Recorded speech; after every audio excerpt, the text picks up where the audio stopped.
So I don't know if you guys can hear that or not in the background. It is currently raining as of right now. Sometimes, depending on the audio recording, some certain sounds will or will not get picked up in the audio. So I don't know if you guys can actually hear the rain or not. I would assume that you probably can. If you want to just take a second and actually listen for a sec, you can probably hear that. But anyway, so we knew in advance that the rain would eventually get here to this area. It was actually supposed to get here 2 days ago, but for some reason just ended up showing up today. So we already seen the forecast in advance. So we already went ahead prior to all this and got all the plastic sheeting, put up and stapled and cut to size and everything. Got it all up on all the sections and whatnot. All the areas where it was open, exposed, bare wood and stuff like that. So we were already long done before the rain even got remotely close to the area, which is good. So we, like I said, already got all the plastic sheeting up. On pretty much every single section.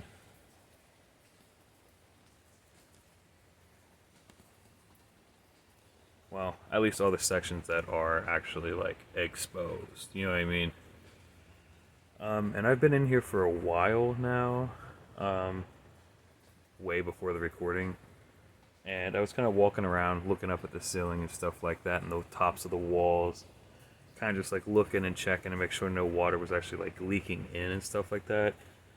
And I did not see anything, and I still don't see anything yet. So I would say that we're probably pretty good on the waterproofing. So I think we did a pretty good job with the plastic sheeting and stuff like that. I don't see any water getting in or anything like that. So we should be good for the next couple weeks or whenever. I don't know exactly when the rain is supposed to stop or how long it's supposed to carry on or anything like that, but whatever it may be, we should be pretty prepared for it, actually. So, like I said, we saw the forecast in advance, knew the rain was coming, hurried up, got all the plastic sheeting up, stapled, like I said before. So we were ready for this. We were already prepared for this rain to actually get here and stuff. And now that it's here, I was expecting because they were trying to say storms, high winds, heavy rain type stuff, severe thunderstorms and throughout the area. But as of right now, it has been nothing but super light rain.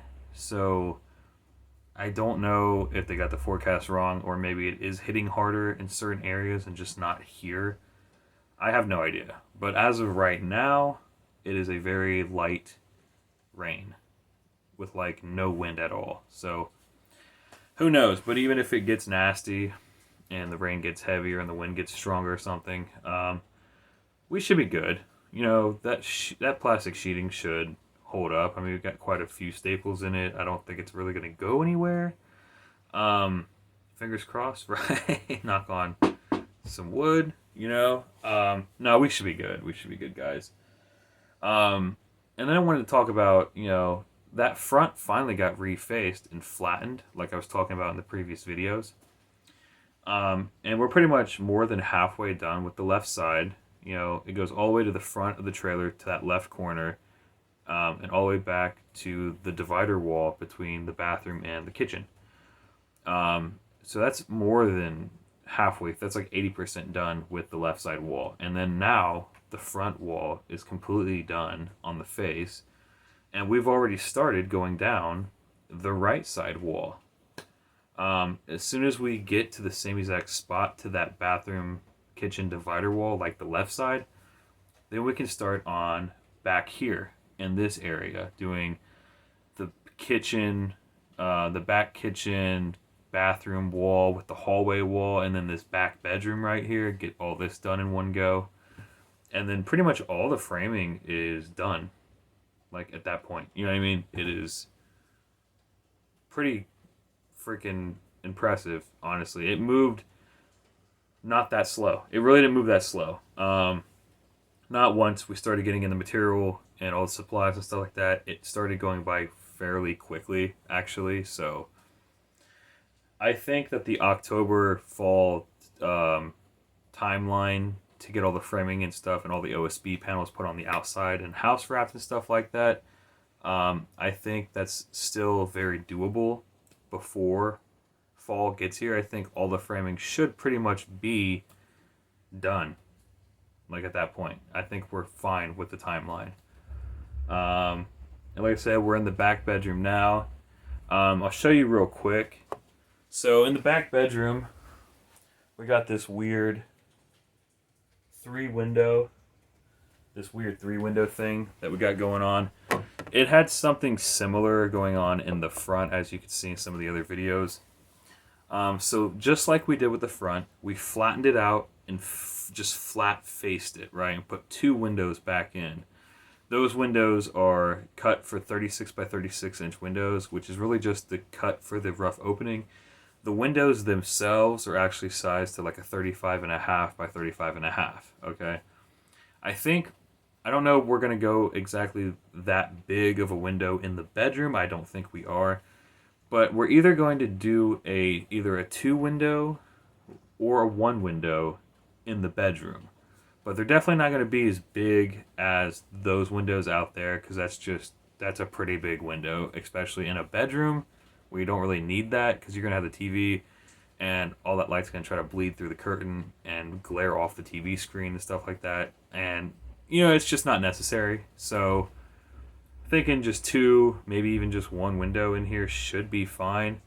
Also, this weird pop-out concaved stuff that's in here that was like in the front, it's all going to be taken out and it's going to be completely flattened, like pretty much a perfect square or a perfect rectangle, because all these pop-outs and all this weird stuff on these old school trailers and stuff, if we leave it like that, it's going to be hard to first off put the OSB panels on there flat and flush, and then to come through to do all the vinyl siding, you'd have to accommodate for all the weird pop out twists and turns of the trailer, versus just getting the entire trailer perfectly flat, a perfect flat 4-sided rectangle or whatever, is just way easier to vinyl side and OSB it. And could you imagine trying to house wrap that with all the overhangs and all the weird crazy stuff going on? I mean, that would be a nightmare. You know what I mean? So we're doing it also when you flatten it out, you push the walls out and make everything nice and flush, you gain interior square footage for all the rooms. We stretched that front room back there out like 1.5 feet and made the wall flat. So we gained a lot of interior space for that living room. Doing a similar thing here in the bedroom, we push out the windows, flatten everything out. We'll gain a little bit of more space in the bedroom as well, which goes a long way when you have limited space. Like I said, this trailer was only like a 55-foot long by 12-foot wide, and pushing it out 1.5 feet in the front, you go from 55 to 56.5, almost 57, and then we're gonna push the back bedroom wall out even more. You gain maybe another foot or so, which is awesome. So before, this thing was only 660 square feet, which isn't gigantic, but it's not super small. It's bigger than some apartments or anything. There were apartments that are smaller than 600 square feet. So 660, but now the number has actually gone up because we pushed out 1.5 feet in the front, and we're going to push out about 1 foot in this back room. So we're gaining even more square footage. You know what I mean? And I really think it's going to be a really nice space when it's said and done. Like I said, it's going along pretty smoothly. I really do think that all the framing and all the majority of the work will be done before fall, and we should be able to get everything good, get the floors in here. We're gonna run 3/4 inch, so 3/4, so 3/4 inch plywood flooring instead of the 5/8 that was in here. I was going to try to use some of the 5/8 panels that were already in here when we got here, but they just had so many holes from screws and cut marks from circular saws and all kinds, and they weren't perfect cuts. Some were like crooked and I mean, those panels were kind of a mess. Plus, they were really only 5/8.